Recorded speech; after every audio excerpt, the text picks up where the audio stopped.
하나님의 메추라기 때. 민수기 11장 18절에서 35절 말씀입니다.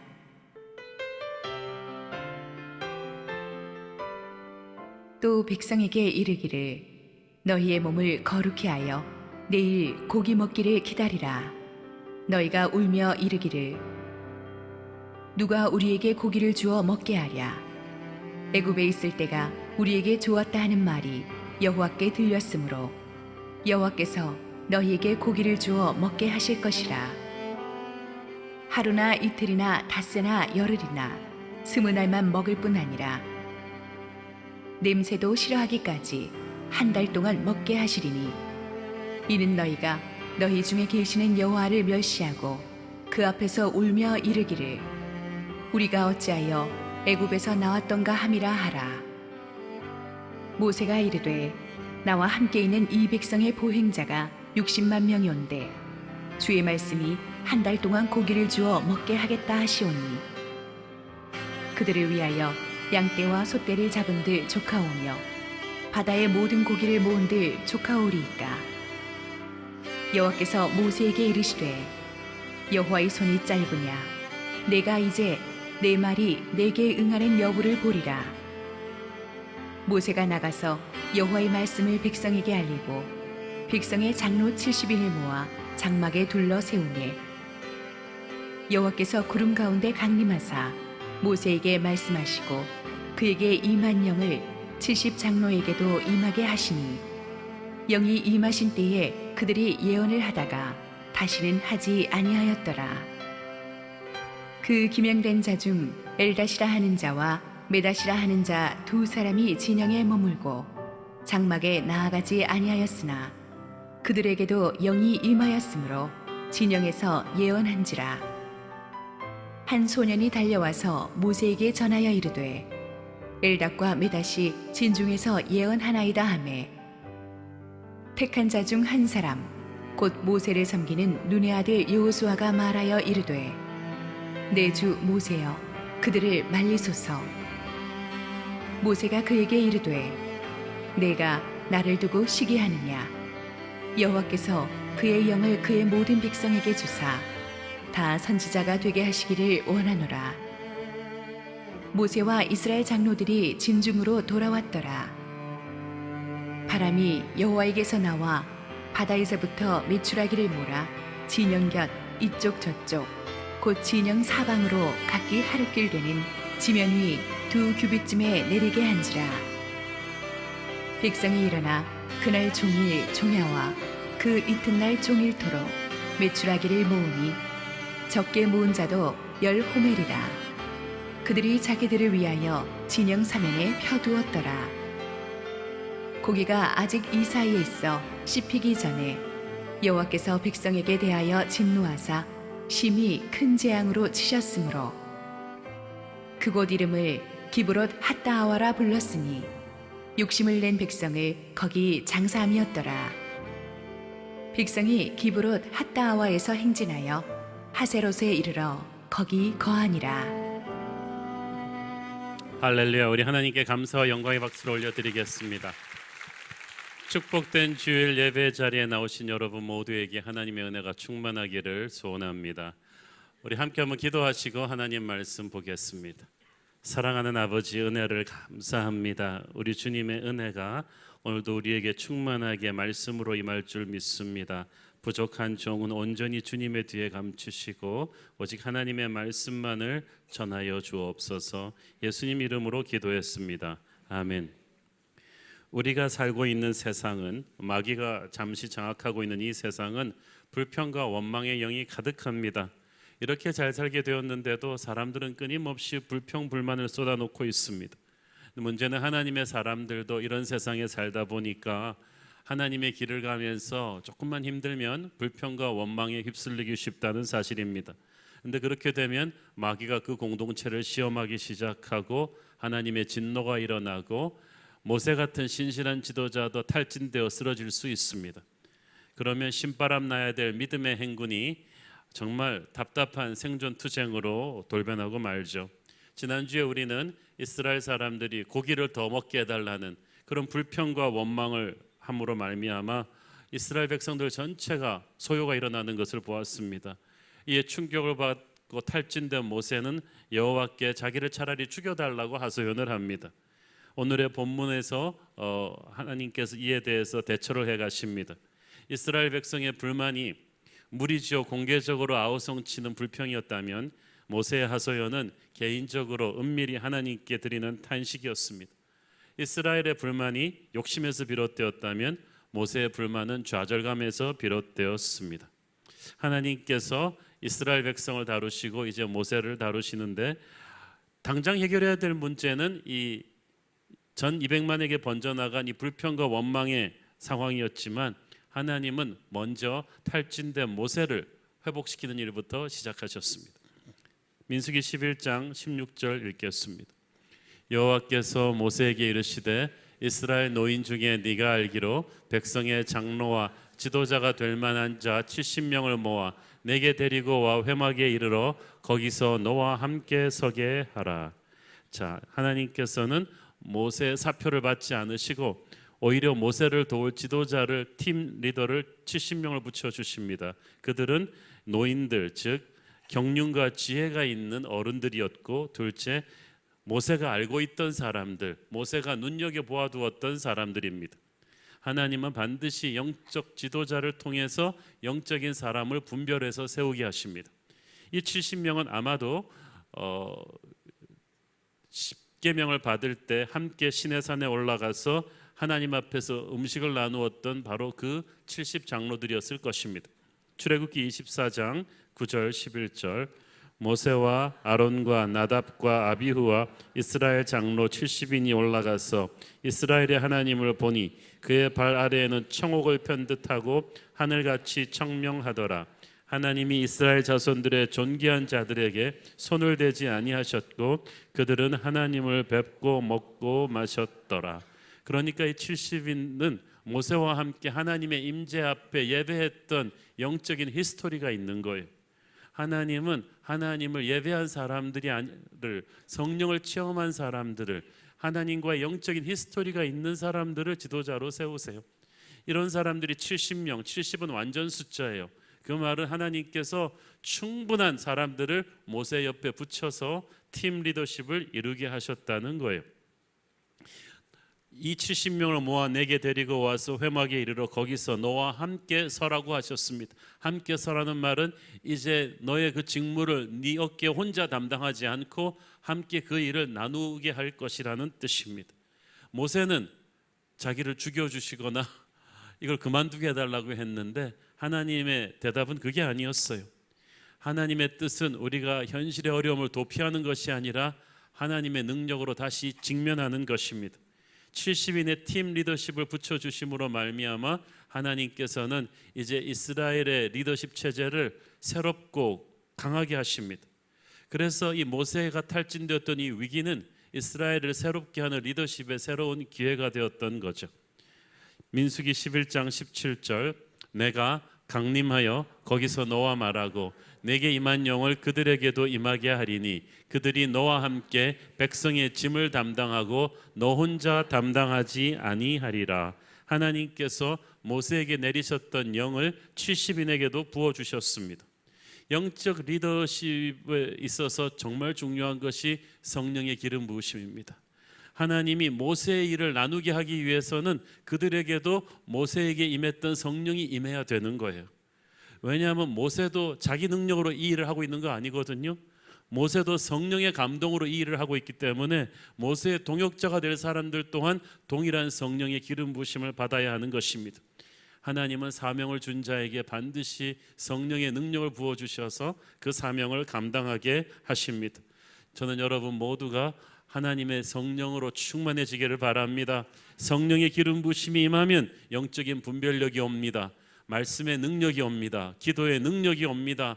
마음의 평안과 담대함이 생깁니다.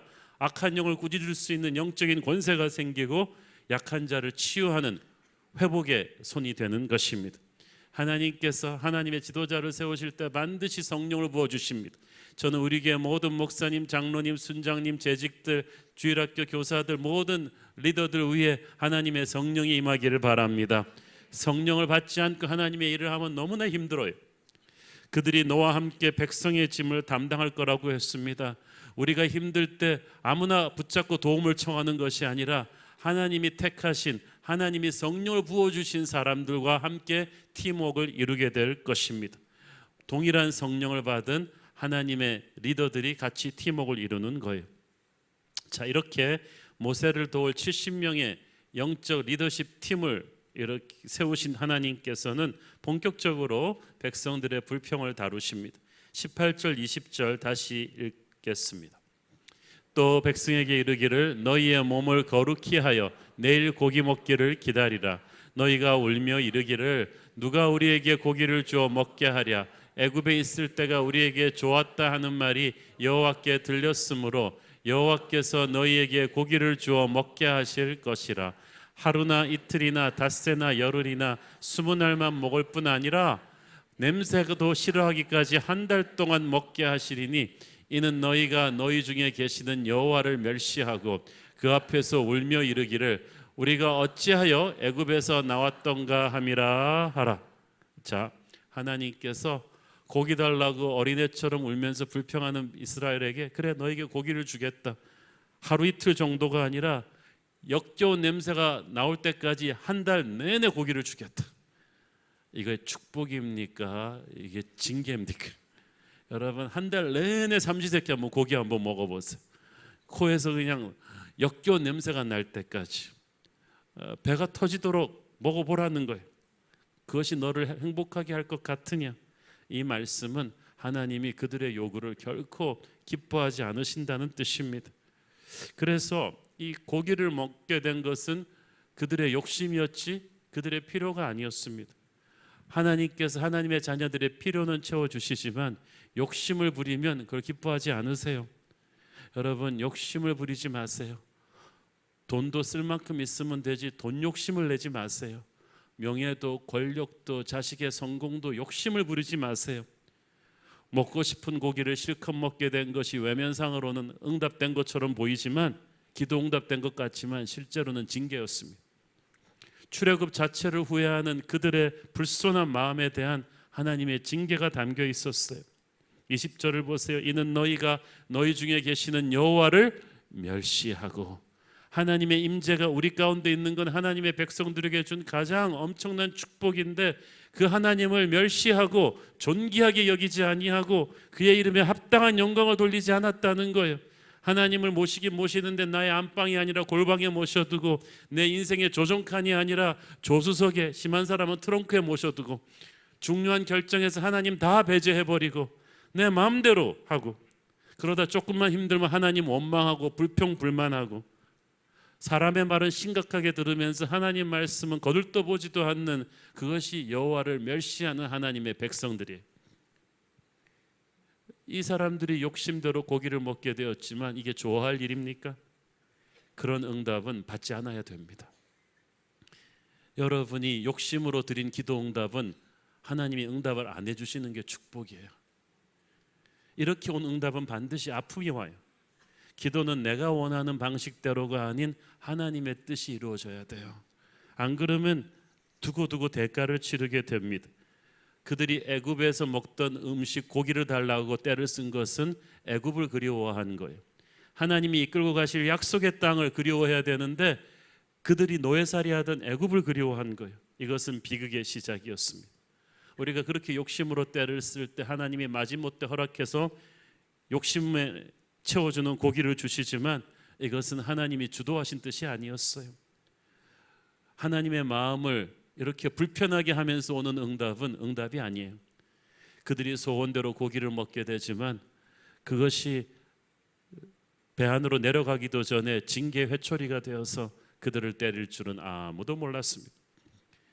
자, 어쨌든 하나님께서 이스라엘 백성들에게 고기를 한 달 내내 먹을 수 있을 정도로 주겠다고 하시니까 모세가 어떻게 반응합니까? 21절 22절 모세가 이르되 나와 함께 있는 이 백성의 보행자가 60만 명이온데 주의 말씀이 한 달 동안 고기를 주어 먹게 하겠다 하시오니 그들을 위하여 양떼와 소떼를 잡은들 족하오며 바다의 모든 고기를 모은들 족하리오리까.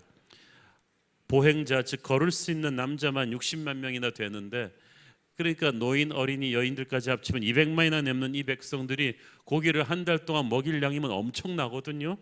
자기들이 가져온 양떼, 소떼 다 잡아도, 바다의 고기를 다 잡아도 이게 되겠는가 하고 모세가 상식적으로 이거는 힘듭니다라는 경제 전문가의 리포트를 딱 낸 거예요.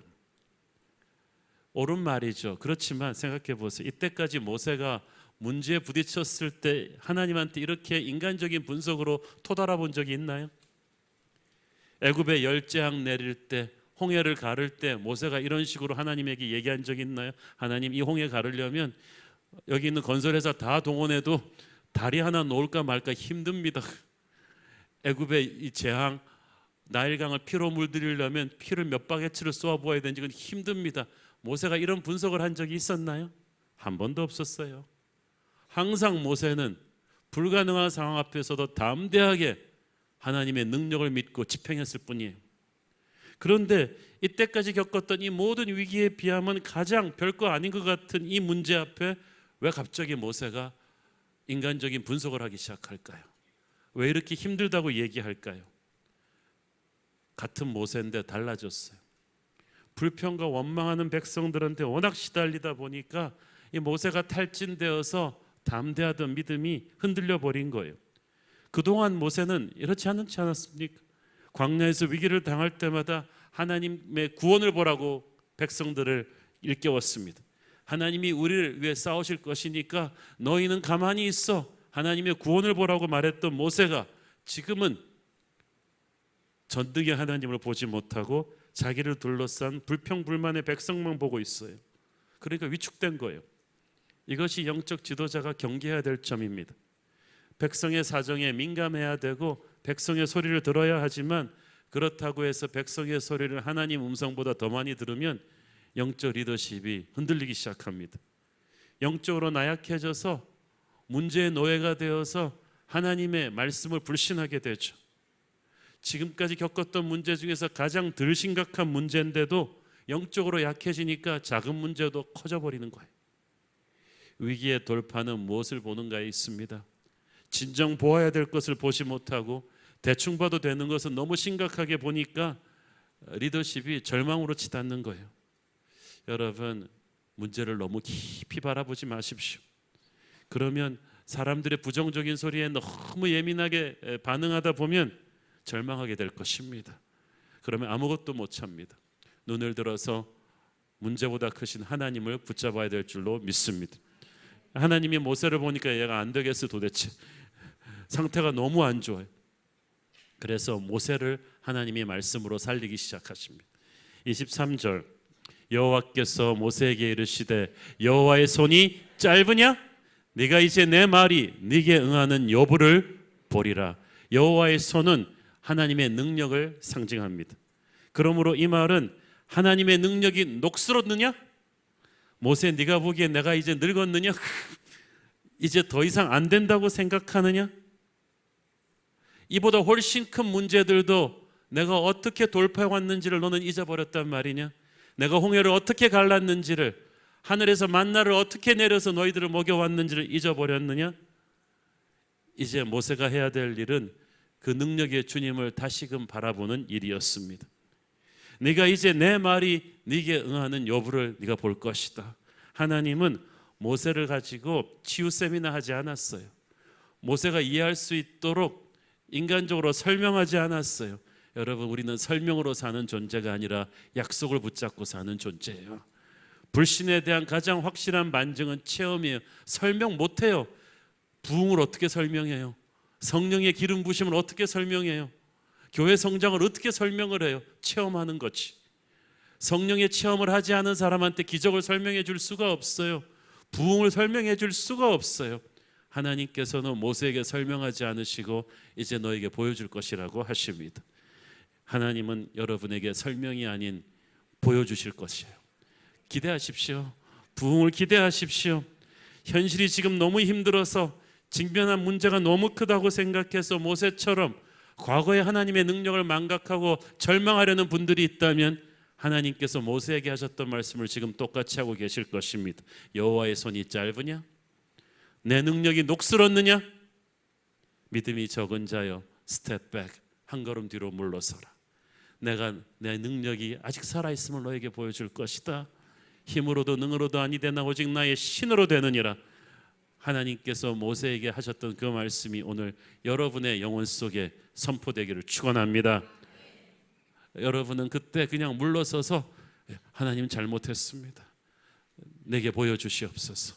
나의 믿음 없음을 용서하소서. 내게는 길이 없으나 하나님의 길이 있음을 내가 보고 싶습니다. 내게 부흥을 주시옵소서. 기적을 주시옵소서. 브레이크트루를 보여주시옵소서. 모세가 하나님의 말씀으로 살아났어요. 24절 모세가 나가서 여호와의 말씀을 백성에게 알리고 백성의 장로 70인을 모아 장막에 둘러 세우매 25절 여호와께서 구름 가운데 강림하사 모세에게 말씀하시고 그에게 임한 영을 70장로에게도 임하게 하시니 영이 임하신 때에 그들이 예언을 하다가 다시는 하지 아니하였더라. 모세가 살아난 거예요. 모세가 말씀으로 정신을 차리니까 영적 권위를 회복했어요. 바로 나가서 하나님 말씀대로 70장로에게 하나님의 은혜를 선포합니다. 모세가 살아나니까 그때부터 부흥이 시작됐어요. 모세가 이 70장로를 장막에 세우고 그들을 위해서 기도하는 가운데 하나님께서 성령을 부어주셨어요. 자, 여러분, 하나님은 이 불평과 원망하는 백성들을 대처하실 때 그 원망하는 사람들 하나하나 붙잡고 설명하시는 것이 아니라 탈진된 지도자 모세부터 살리기 시작하셨어요.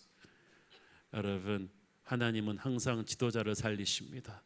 말씀으로 살리십니다. 모세가 살아나니까 70장로가 살아나기 시작합니다. 그들에게 성령이 부어집니다.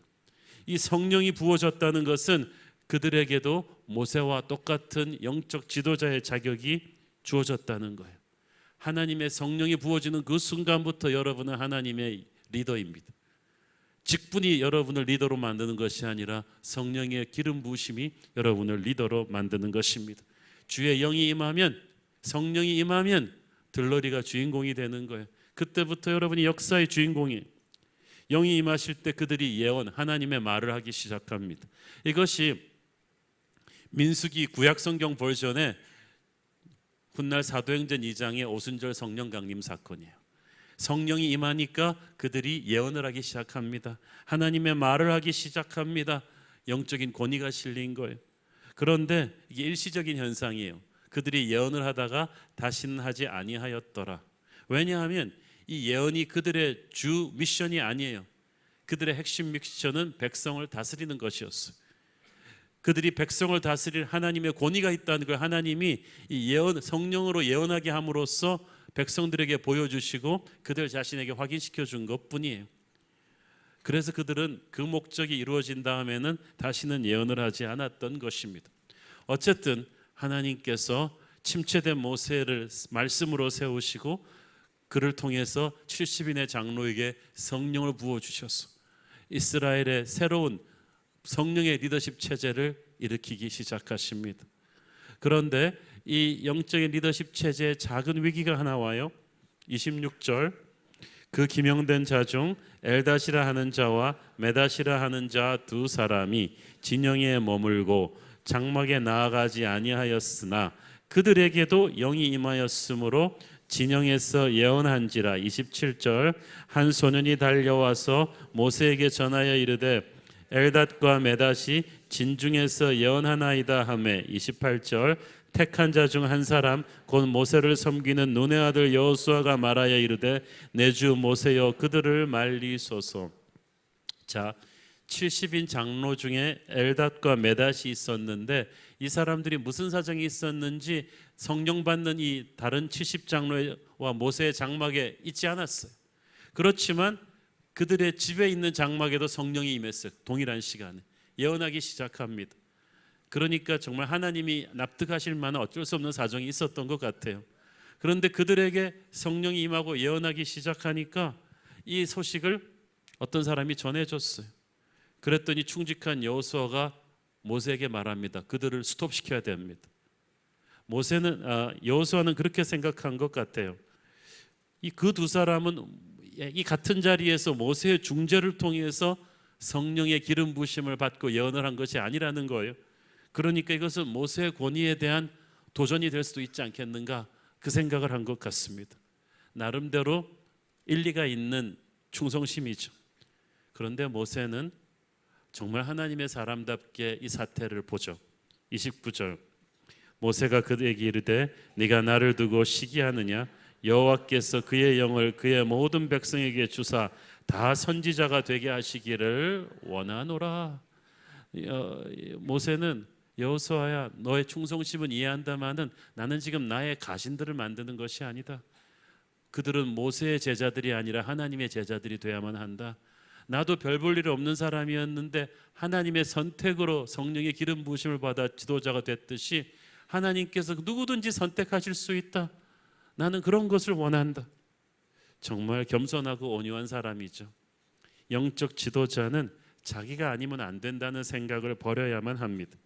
특히 모세 후계자가 될 여호수아가 이 사실을 배워야만 했죠. 내가 잘나서 성령이 기름 부어 쓰시는 게 아니에요. 하나님의 선택으로 하시는 거예요.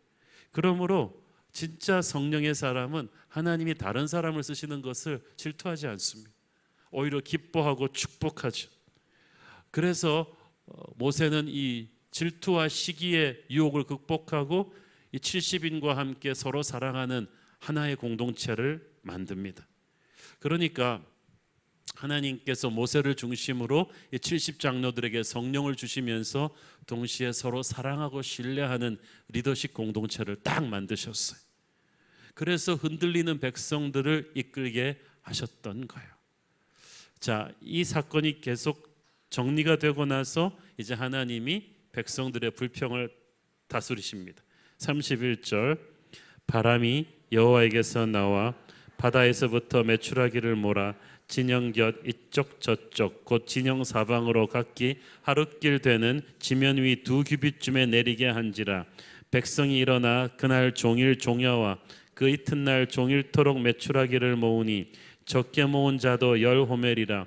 그들이 자기들을 위하여 진영 사명에 펴 두었더라. 자, 하나님이 약속대로 엄청난 메추라기 떼를 이 철새 떼죠. 그런데 한꺼번에 이들에게 몰아다 주셨습니다. 어느 정도 주셨냐 하면 메추라기가 2규빗 높이로 쌓이는데 이것은 거의 1m 정도로 쌓이는 거예요. 이스라엘 백성들이 1인당 최소한 10호멜, 즉 2km 이상의 200만이 1인당 2km 이상의 엄청난 메추라기 떼를 거둬들였는데 그날 종일 종려와 그 이튿날 종일토록 메추라기를 모으니 밤새 나가서 모았던 거예요. 이것은 이스라엘 백성들이 얼마나 탐욕스럽게 눈이 뒤집혀가지고 밤잠도 자지 않고 모았는가를 짐작해 줍니다. 자기들을 위하여 모았다고 했어요. 그들은 메추라기 떼를 주신 하나님을 찬양하고 감사하며 모은 게 아니에요. 하나라도 그냥 자기가 더 가지려고 막 모아둔 거예요. 욕심에 눈이 뒤집힌 그들은 그 엄청난 메추라기 떼에 담긴 하나님의 진노를 헤아리지 못했습니다. 여러분이 욕심을 채우면 그게 기도응답이라고 생각하십니까? 그 욕심으로 온 그 고깃떼는 축복이 아니라 재앙입니다. 야고보서 1장 15절을 보세요. 욕심이 잉태한즉 죄를 낳고 죄가 장성한즉 사망을 낳느니라. 여러분, 돈 욕심내지 마세요. 있는 만큼 족한 줄로 알고 욕심내지 마세요. 명예를 욕심내지 마세요. 뭐든지 욕심을 부리지 마세요. 하나님을 욕심을 채우는 도구로 이용하지 마세요. 하나님은 만홀히 여김을 받지 않으실 것입니다. 33절, 고기가 아직 이사에 있어 씹히기 전에 여호와께서 백성에게 대하여 진노하사 심히 큰 재앙으로 치셨으므로. 고기가 다 씹히기도 전에 치셨는데 어느 정도로 치셨는가? 시편 78편 27절 31절 시작. 먼지처럼 많은 고기를 비같이 내리시고 나는 새를 바다의 모래같이 내리셨도다. 그가 그것들을 그들의 진중에 떨어지게 하사 그들의 거처에 두르셨으므로 그들이 먹고 심히 배불렀나니 하나님이 그들의 원대로 그들에게 주셨도다. 그러나 그들이 그들의 욕심을 버리지 아니하여 그들의 먹을 것이 아직 그들의 입에 있을 때에 하나님이 그들에게 노염을 나타내사 그들 중 강한 자를 죽이시며 이스라엘의 청년을 쳐 엎드리셨도다. 누가 죽었어요? 강한 자가 죽었어요. 청년들이 죽었어요. 왜 그랬을까요? 제일 힘이 세고 강하니까 나가서 남들 제끼고 가서 가장 탐욕스럽게 모았던 거예요. 이 중에는 다른 음식을 먹고 싶다고 불평불만을 퍼뜨려서 백성을 선동했던 사람들이 포함되어 있었을 거예요. 하나님이 다 죽이셨어. 학자들은 미니멈 수백에서 수천 명이 그날 죽어나갔을 것이라고 말합니다. 홍해를 건너면서도 한 명도 안 죽었는데, 바로의 전차대에게 추격당하면서도 한 명도 안 죽었는데 욕심 때문에 수백 수천이 죽어요. 이들에게 일어난 이 재앙은 오늘날 사는 우리에게도 하나님이 주시는 경고의 메시지입니다. 세상은 돈독이 올랐다고 해도 하나님의 백성들마저 거기에 물들면 안 되죠. 요즘 우리나라가 무서운 경제 위기 속으로 들어왔는데 하나님께서 우리에게 좀 회개하라고 하시는 것이 있어요. 하나님의 백성은 떡으로만 사는 것이 아니라 하나님의 말씀으로 삽니다. 그런데 우리가 너무 돈돈하는 세상에 살다 보니까 우리 크리스천들도 너무 세상적이 돼 버렸어요. 물질관이 세상 사람들과 똑같아요. 자녀들 시집장가 보낼 때 예단 요구하고 받는 거 보면 물질관이 세상과 똑같아요. 보릿고개를 넘기면서도 우리 믿음의 선배들은 온전한 11조를 드렸어요. 가난해도 항상 감사가 넘쳤고 가난한 이웃을 도왔고 선교사를 보냈어요.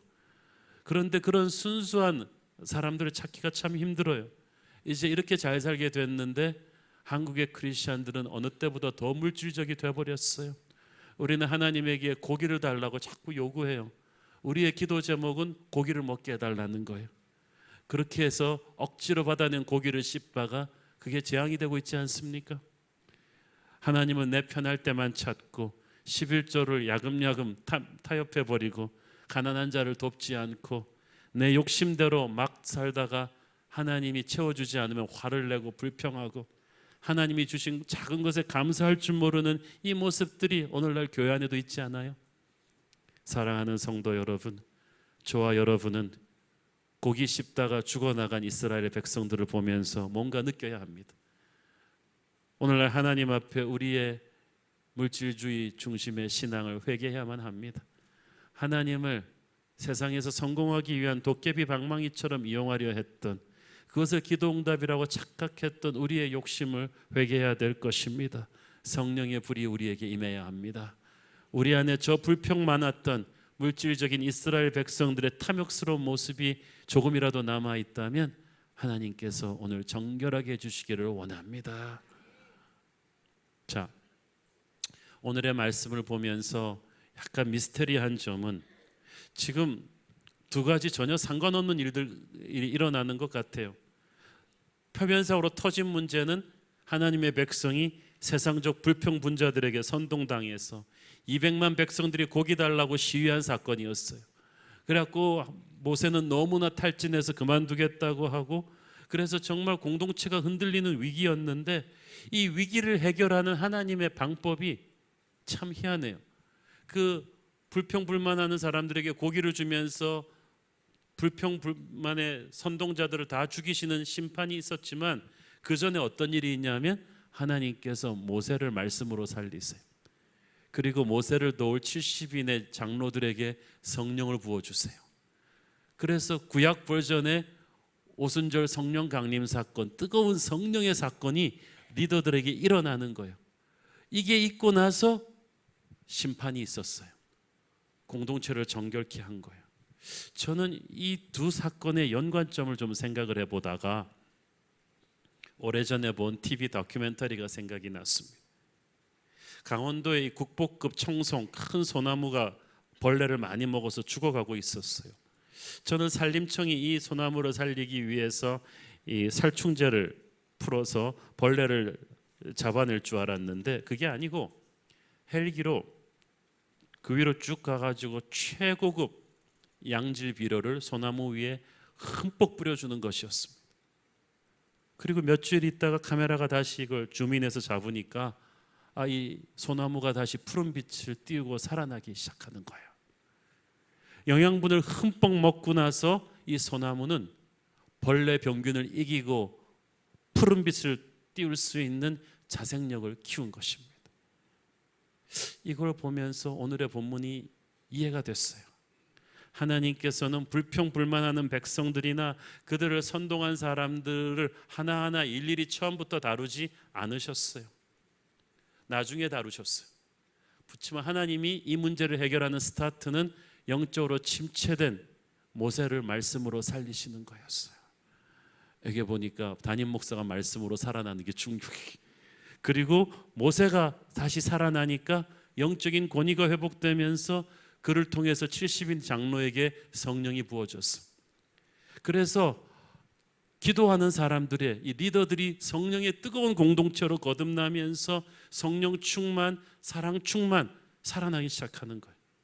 이걸 하고 나서 하나님께서 불평과 원망을 주도한 사람들을 죽이셨어요. 그렇지만 그 심판과 징계의 회초리가 이스라엘 백성들을 흔들지 않았어요. 왜냐하면 이 리더십 70명이 성령으로 불같이 뜨거워져서 공동체를 다시 잡았기 때문이죠. 그래서 기적의 행군이 계속된 거예요. 지금도 마찬가지입니다. 하나님의 교회 공동체는 마귀가 끊임없이 시험거리를 줍니다. 내부의 불평분자는 끊임없이 있을 거예요. 그들은 세상적인 가치관을 가지고 교회를 흔들려고 할 것입니다. 때로는 그 시험이 너무 커져서 교회에 큰 위기가 올 수도 있지만 하나님은 그 시험거리들을 일일이 처음부터 다루시기 전에 그 모든 것을 이길 수 있는 성령의 은혜를 부어주세요. 영적 지도자에게 부어주시고 장로들에게, 리더들에게 부어주셔서, 그러므로 상황이 힘들고 어려울수록 그 교회가 성령 받을 때예요. 기도할 때예요. 말씀의 부흥을 일으킬 때예요. 그렇게 해서 리더들이 성령을 받고 기도의 사람, 성령의 사람으로 살아나면 어떤 교회의 영적인 암적인 요소들도 하나님이 깨끗이 제거하실 것입니다. 그 거대한 성령의 쓰나미에 모든 적조들이 다 휩쓸려 갈 거예요. 성령 충만한 이 지도자들이 뭉쳐 있다면 그 교회는 어떤 위기도 뚫고 살아날 줄로 믿습니다. 그것이 우리 새로운 교회의 역사였고 앞으로도 그럴 것입니다. 사랑하는 여러분, 교회를 끊임없이 오염시키려 하는 이 불평과 원망과 욕심의 영을 우리는 성령의 불로 깨끗이 정결하게 해야 될 것입니다. 그래서 하나님이 기뻐하시는 그런 기적의 행군을 계속해 나가도록 하십시다. 기도하겠습니다. 사랑하는 아버지, 은혜를 감사합니다. 세상은 끊임없이 우리에게 불평과 원망을 심지만 우리는 성령을 받고 뜨겁고 정결하게 되기를 원합니다. 하나님, 이 교회가 그렇게 되게 하여 주옵소서. 예수님 이름으로 기도했습니다. 아멘.